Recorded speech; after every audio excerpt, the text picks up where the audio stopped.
What's up, YouTube? Just got back from the gym and wanted to shoot a quick video with some tips on how to continue to exercise while dealing with cubital tunnel syndrome or ulnar nerve subluxation, that sort of thing. I have a long video explaining my experiences with it and some just tips all over the board. You guys can check that out. But this one specifically for guys that are into bodybuilding, lifting weights, training, that sort of thing, and how to deal with it. I did back and shoulders today, so some of the things I do to help avoid irritating it, I thought would be really helpful. So one for starters is a lot of guys, including myself, seem to have problems when their elbow is in flexion past 90 degrees. So whether you're doing tricep extensions, don't come all the way up like this.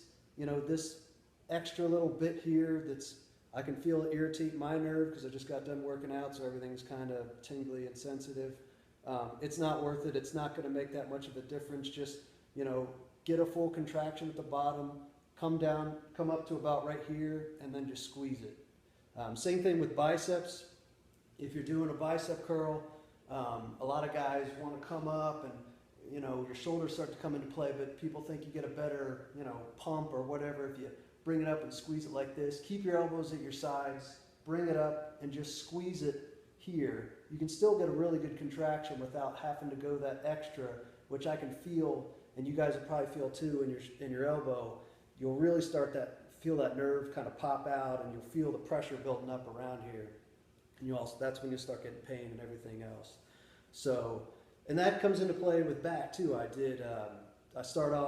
I used to do narrow grip pull downs because you get sort of better stretch of your lats. Now I do wide grip, and the reason I do is because I'm able to get a pretty good stretch up here, but when I bring them down, if I'm doing the wide grip, I can stop and the bar will be about right here, and that's where I'll stop. So see my elbows, they're right about at 90 degrees. I don't have to, you know, do this. Yeah, it does give a good contraction in your back, but you're going to aggravate this. So would you rather, you know, get a couple sets in of your, you know, and train your back, or irritate your elbows and not be able to train at all? So come down, you know, stop about right there. I mean, you see a lot of these, you know, pro bodybuilders doing sort of half reps or whatever. So think of the positives on it. You're still keeping tension on the muscle, you know, and bring it down right there. Same thing when you're pulling back. You know, when you're doing a row, barbell row, T-bar row, whatever kind of row it is, come back to about right here. Just try to squeeze your shoulder blades together to get that peak contraction. You don't necessarily have to bring your arms all the way back like that. I can bring my arms to right here and still squeeze my shoulder blades together to work your back. So just remember the kind of 90-degree rule. Don't go past 90 degrees on some things. Same thing with pressing. I mean, I won't press with my elbows out like this.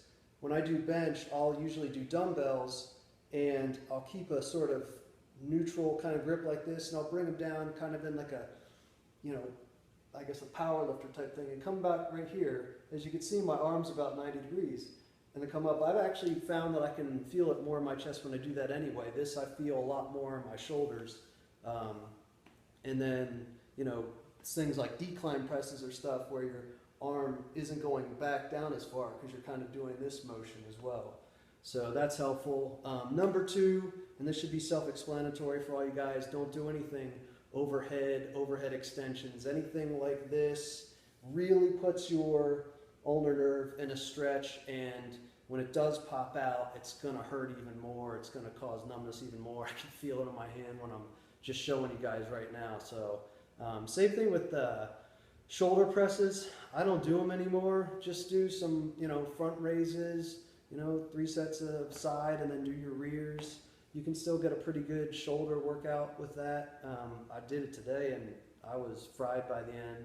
It's just about, you know, how much you put into stuff. And then, you know, take those kind of 90 degrees things and carry it out throughout everything, upper body, you know. And then the other kind of rule that I have is I try to make a more conscious effort to make every rep count. You know, there's guys that like to do high volume and they go in and they're just pumping out, you know, rep after rep. That repetitive motion and bending and doing stuff to your arm and to your nerve is just going to irritate it. So I'm not saying you can't do higher volume, and I'm not saying you have to do like, HIT or something like, that, but I do try to keep the volume down, and I try to make every rep count. I mean, my theory is if you're going to put your arm through that bend or you're going to cause that, you might as well get something out of it while you do it. So really squeeze it, keep the rep, keep the pace slow, and really get a good squeeze.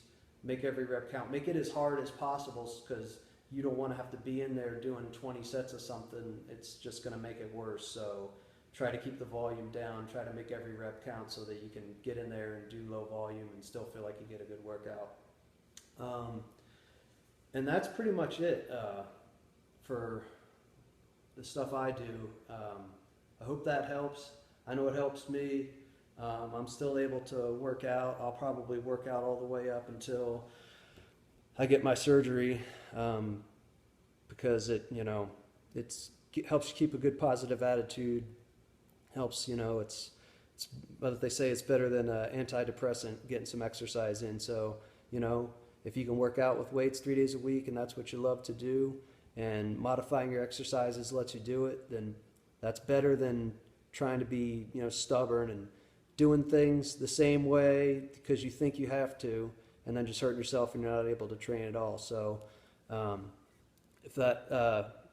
that helps you guys. If you have any questions, leave some in the comments and I'll be happy to help if you got questions about particular exercises or something like that.